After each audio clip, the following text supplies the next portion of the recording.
very good afternoon to everybody. Abhishek, if you can take this seat, somebody will drive. We have a vacant seat because we are waiting for Mr. Harnath Babu, who is going to join us shortly. So to begin with, we all know that every organization has adopted cloud computing to varying degrees within their businesses. However, with this adoption of the cloud comes the need to ensure that the organization's cloud security strategy is capable of protecting against the top threats to cloud security. Despite everyone's best efforts, cloud security threat continues to impact organizations. The cloud provides a number of advantages to organizations. However, it also comes with its own security threats and concerns. Cloud-based infrastructure is very different from an on-premises data center, and traditional security tools and strategies are not always able to secure it effectively. 95% of organizations are moderately to extremely concerned about the cloud security. Cloud security becomes effective only if the defensive implementation remains strong. So based on this, let's learn from our panelists. I'll be asking a few questions to them and learn about what are the challenges and how we can overcome them. So to begin with, may I ask the first question to the lady in the panel, Ms. Seema Sharma. What were the biggest cloud security challenges in 2022 in this continuing scenario? What is the situation at present? Can you share your experience? Mike. Hello.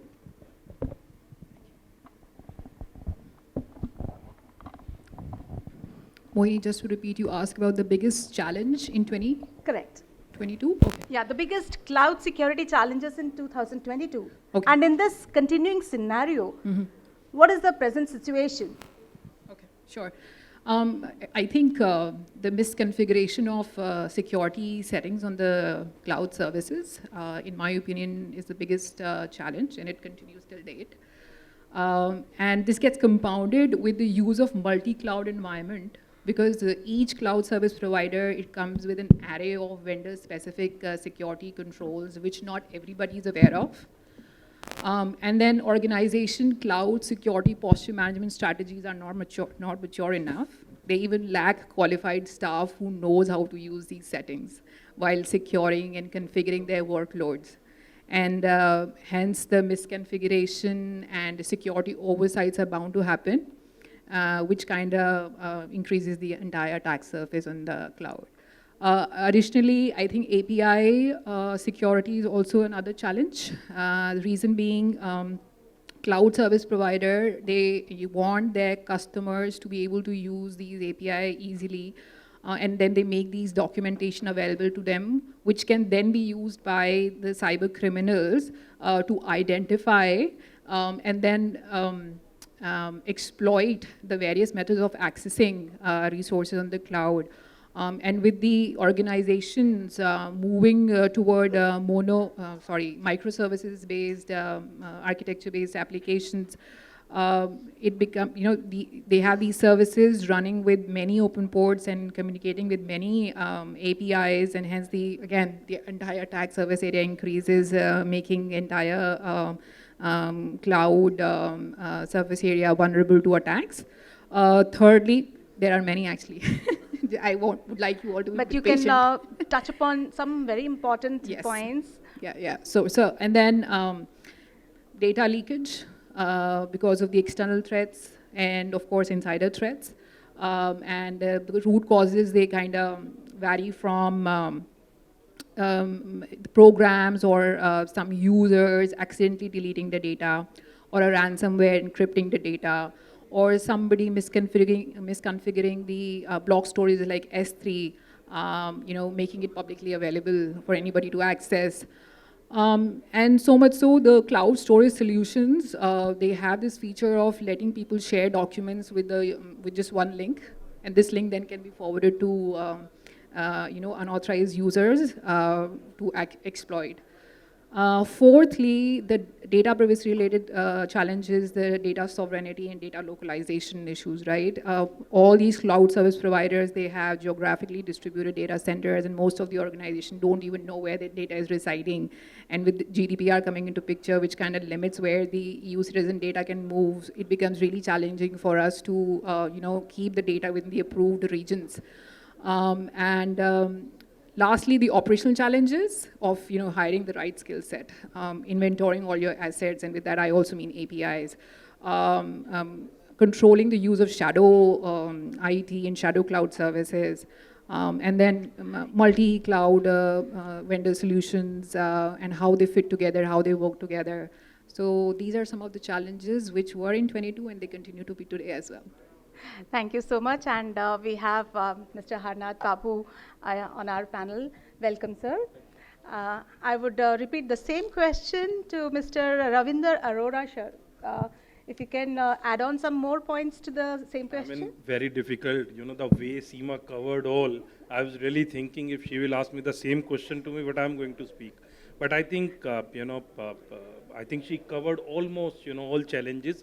I think one or two areas that I can think that, so I always say when we are moving, our infrastructure applications on the cloud, data on the cloud, most important. I think it is more like, we are giving our home keys to someone else to manage that with the stuff inside, which is a very important point. And most of the time I've seen being a CISO, we think that now it's responsibility of the cloud service provider, I'm not accountable, but I have a different opinion in that, because at the end of the day, if there is any incident, any data leakage, then responsibility, accountability, most of the, most important term, is still stays with, organization, data custodian. At the end of the day, we are the data custodian. I think one important challenge which, I personally faced, and, being a part of Infogain, we are on all, primary cloud service provider. I think monitoring of threat landscape, which is very important, because we think that, there are some default security configuration that we are getting, and, my role ends here. I think that is very important, and how CISO, how security teams can do that.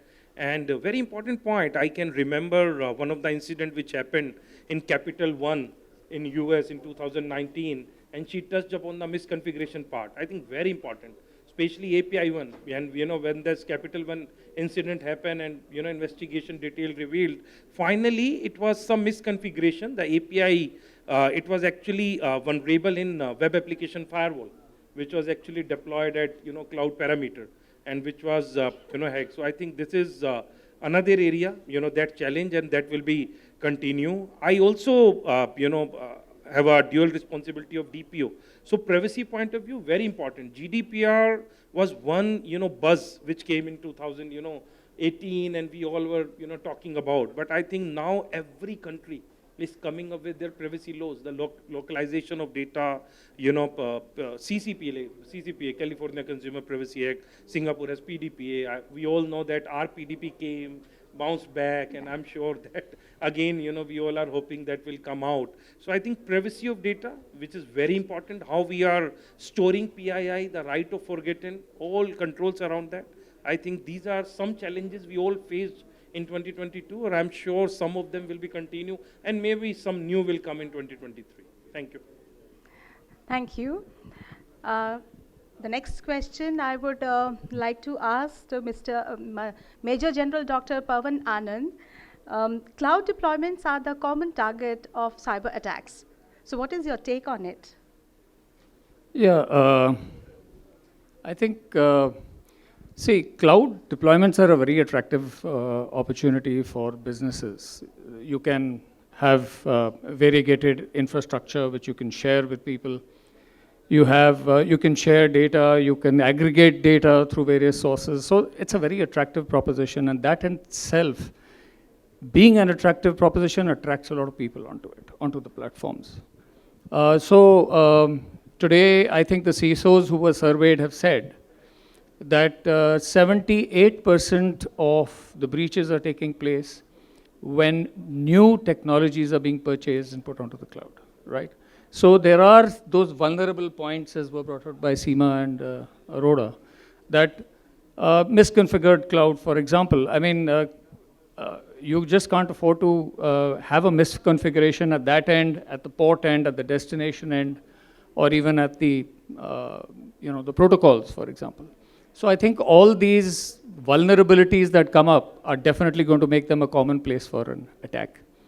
Your insecure APIs, as was brought out, definitely will, open up the seams of where you have tried to tighten up all the walls.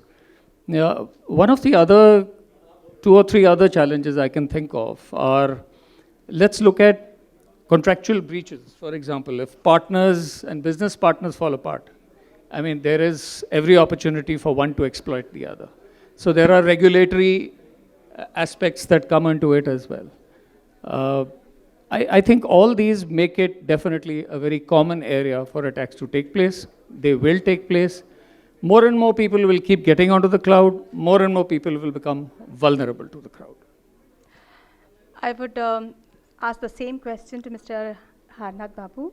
But before that, may I request people at the stalls to please maintain silence so that we have a very good flow of the event.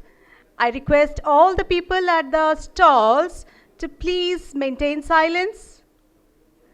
Mr. Harnath Babu, please. Sure. Thank you so much. I think a very pertinent question in the current context. So I think we are looking at majority of the organizations are moving their workloads to the cloud. I think we have already heard some of the challenges that are there from a security point of view. But most importantly, when the applications are being ported, and again, you can't simply say that I don't want to use cloud because they're not secure, right? I mean, that thing is gone. You're not anymore in that option of not choosing a cloud. You have to choose the cloud. You have to get onto the cloud. Next thing is, how do you secure both from data which is getting on the cloud? Second, how do you protect the programs that are being put in by the developers, right? So, the point is very clear that you have to embrace the cloud. You have to get onto the transformation journey while continue to stay secure. Couple of things that you can do, right, from a security of your workloads on the cloud. One, you can potentially consider security as code. What we've heard so far as infrastructure as code, right? So, because when you get onto cloud, you want to really leverage the capability of the cloud. You want to drive the agility from a business. Let's say if the business requires for you to grow, I mean, add capacity as per the requirements of the application, or you want to innovate on the cloud because you have capabilities, especially related to AI, machine learning, or some of the cloud native capabilities. You are able to dynamically add cloud resources to an application as and when required. But what typically happens is security always takes a backseat, right? Developers tend to push out the importance of securing your programs. So the very idea of DevOps came in, and then DevSecOps came in, right? Because we wanted to have security embedded in the process of development and operations. So I think or the whole CI/CD pipeline needs to have security embedded in it, right? So what's happening here is when you're deploying the program or let's say when the developers are pushing the code to the cloud, we are also looking at security as code. That means it is the security policies are getting triggered, right, dynamically, instead of somebody trying to, and instead of it being an afterthought, right? So you push the code. If the code is not compliant to the security controls that are required, it's rejected, right? Second, if the code is not compliant to, let's say, if the program is supposed to manage data PII as an example, right? And if the program is not handling the PII, then the program is rejected, right? So what's happening is you are trying to bring in security as code as a concept to start with. That's the first part. So there's a first change where we are trying to push in security. Second thing is on the API side, right? So you are and there are instances, and we've just heard about issues related to API security, where APIs are being left out typically in areas where it is shadow APIs, right? Typically developers tend to have certain standard APIs that are supposed to be consumed by different applications in the current scheme of, let's say, in the way applications are getting developed.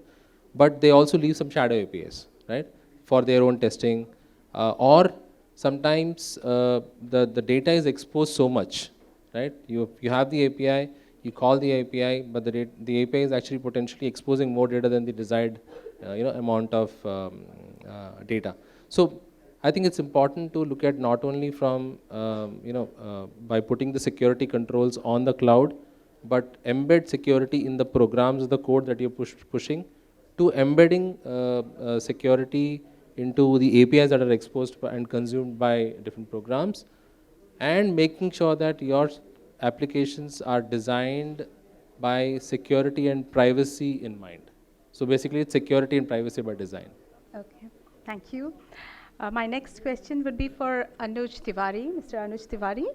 The increasing expensiveness of the cloud also increases an organization's potential attack surface. Do you agree with this? Absolutely. I hope you can hear me. Yeah. Yeah, so I think absolute point of agreement that the attack surface is expanding. And I think it's not just about the expansion, but where my thoughts lie is how it is differed. So if you really see in the recent years, especially post-COVID, the attack surface for us historically as CISOs used to be a very defense in depth or a very layered concept, if you will. So there was always an outer perimeter or a DMZ that would come to mind. These were the kind of thoughts that you would immediately think of when you're talking the attack surface management. And I can still tell you, 10 years back, we would feel very accomplished if we had done a PT on all the external IP addresses. That would give us some sense of security. But think that era has gone. That completely has evolved from an attack surface management standpoint, especially since the workplace and the workforce has evolved. The way workplace was being accessed, that whole stack has actually taken a 180-degree split, if you will. Now, any stack from a detection perspective, protection perspective that you applied has completely changed. Yeah, so if you really ask me now, the attack surface is any kind of parameter that can exist.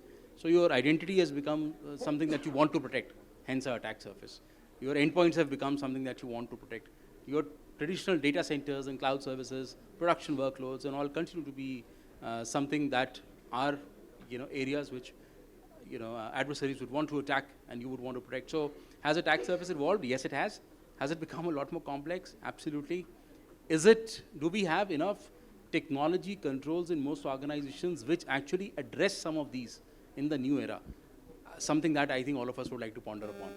I think it's a journey that's still continuing, and a lot of cyber controls are still being retrofit, which is what the adversary market is taking advantage of, if you really ask me. So that's a quick and short answer to the attack surface. Any different answer from any of you? Yes, Ravinder. Different. I think he touched on a very good point that, 10 years back, that external VAPT, and looking at that independent report, our clients used to be happy and all that, but I think that era is gone. But, when we talk about, this threat landscape and everything, I think there are new opportunities that we can actually do. Just for example, many organizations are now conducted a ransomware simulation exercise where, maybe a test environment, but they actually try to execute a payload internally, externally. Give some sense of confidence, at least, where we stand, what are the improvement points, and all that. But I think I completely agree, rather than differ. I think it has really changed, and there are now new ways to look at, all these dimensions. Okay, so we all are on the same page, agreeing with that. Is it? Okay. So my next question is for Abhishek Kumar. So with every major cloud data breach involves attackers compromising the cloud API control plane for discovery, movement, and extraction. What is your take on that? Right. So I would actually start with the discussion with, starting with the summit rightly said by Deepak sir, that this is a cyber data security, right? So if it is a cyber security, data comes in between. And API is a software which actually converts data into understandable format which the machine can understand. And inside API, control panel is where you can control where you can send that portion of data to which particular part of the application, right? So this is a most lucrative target for hackers. If they are inside the control panel, they probably have the control all over the data which is there inside the cloud. And what we can see if you go and search on Google that what is the most updated cybersecurity skills or the best cybersecurity skill to learn in 2022, it is how to hack a web API. So people are actually involved in hacking APIs, and again, it is a cat and mouse game. Eventually, we will see a lot of organizations will come up. Some of our established organizations are already here, and very soon we will see that our API security are going to be very, very secured. But again, control panel is most lucrative target because you can control almost all cloud services from there. But thank you. Anyone wants to take? Yeah. Yeah, like Abhishek said, it is one of the most lucrative target. Reason being, you can administer and orchestrate various functionalities. So it's very important. It becomes all the more important to secure that control plane. So I think privileged access management plays a very important role. And of course, logging and monitoring privileged user activity to detect any anomalies. I think this is very, very important when it comes to protecting the control plane. So anybody wants to add? This is such a topic that we can go on and on and on. There is no limit to it. But as the time is very short, let's come to the last question. And this question is for all the August panelists out here. But I would require a one-sentence answer from you. Okay, starting from Ravinder. The question is, what is that one big threat to security on the cloud? Only one? Only one. What do you think? I think looking at the theme, and I think when we say, data is the new oil, definitely, data breach and, data leakage. I can say that is the biggest threat. Data leak. Data leak, data breach. Next. Yeah. Again, I'll continue with the theme. Essentially, trying to, all that we do is really to protect the environment or the data or the workload. So in my opinion, today, some of the things that's top on the mind is identity. So that's usually the initial breach vector. So if the identity, I think, is protected, at least what you can usually say is the outer perimeter is reasonably secure. So that's my one-line answer. Seema. APIs. Good. Abhishek. Data breaches, APIs, and the PII, personal identifiable information, obviously. So most of it. I think technologies will take care of themselves, but training people, making them aware, putting in the protocols. Good. I would say it's misconfiguration. So whatever you may do, if you're not configured properly, it's done. Second is, sorry if I may extend, it's the understanding of your responsibility.